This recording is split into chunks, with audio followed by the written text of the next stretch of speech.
শুনুন, সরকার তো সবসময় চায় যে দেশের পরিবেশ উন্নত হোক। কিন্তু এত তো সত্ত্বেও তো আমরা দেখি যে ঢাকা শহরের পলিউশন লেভেল পৃথিবীর সবচেয়ে খারাপ। তো এখন সরকার কি চায়, জনগণ কি চায়, সেটা আপনিও জানেন, আমিও জানি।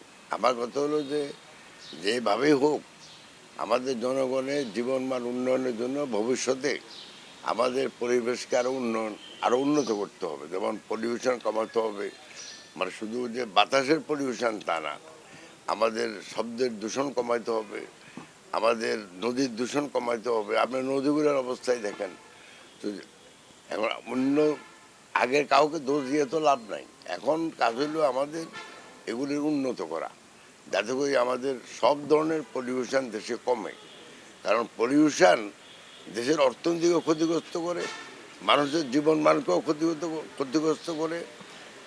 একটা স্টাডিতে আমি দেখছি বাংলাদেশে অ্যাভারেজ লোকের জীবন বা আয়ু প্রায় 2-3 বছর কমে যাচ্ছে বিকজ অফ দ্য পলিউশন।